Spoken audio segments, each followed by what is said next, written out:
तसंच यूट्यूबवर हिंदुस्तान 24 तास न्यूज चॅनलला सबस्क्राईब करा आणि बेल आयकॉन दाबायला विसरू नका। साईनगरला पूरसदृश्यतेचा धोका, कांदळवनावर बिल्डरचा भराव, पावसाळी पाण्याचा निचरा होण्यासाठी अडचण।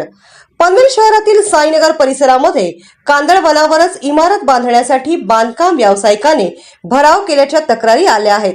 त्यामुळे पावसाळी पाण्याचा निचरा होण्यासाठी अडथळे निर्माण होणार असून या भागात पूरसदृश्य परिस्थिती निर्माण होण्याचा धोका निर्माण झाला आहे। पनवेल शहर हे समतल भागामध्ये आहे। राष्ट्रीय महामार्ग क्रमांक 4 बाजूने जात असून या ठिकाणी उड्डाण पूल बांधण्यासाठी मोठा भराव करण्यात आला। तेव्हापासून शहरातील पावसाच्या पाण्याला खाडी प्रवण क्षेत्रामध्ये वाहून जाण्यासाठी अडथळा निर्माण झाला।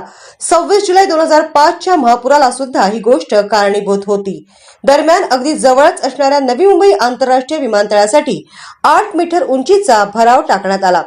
परिणामी पनवेल आणि आजूबाजूचा परिसर हा नैसर्गिकदृष्ट्या खाली राहिला आहे। यामुळे गेल्या 1-2 वर्षांपासून शहरात पाणी साचण्याचे प्रमाण वाढले आहे। दरम्यान बाजूलाच असणाऱ्या साईनगर येथे काही प्रमाणामध्ये कांदळवन होते।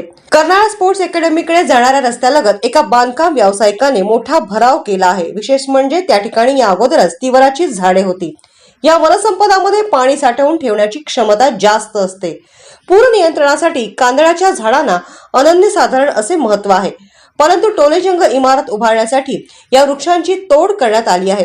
त्याच्यावरच मातीचा भराव टाकून येथील वनराई संपुष्टात आणण्यात आली आहे। त्यामुळे या भागात पावसाच्या पाण्याचा निचरा होण्यासाठी आता अडचणी आणि अडथळे निर्माण होणार आहेत।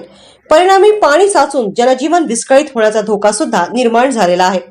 पनवेल तहसीलदार आणि महापालिका आयुक्त यांनी तत्काळ या भागाची पाहणी करून कारवाई करावी अशी मागणी नागरिकांकडून करण्यात येत आहे। तसंच यूट्यूबवर हिंदुस्तान 24 तास न्यूज चॅनलला सबस्क्राईब करा आणि बेल आयकॉन दाबायला विसरू नका।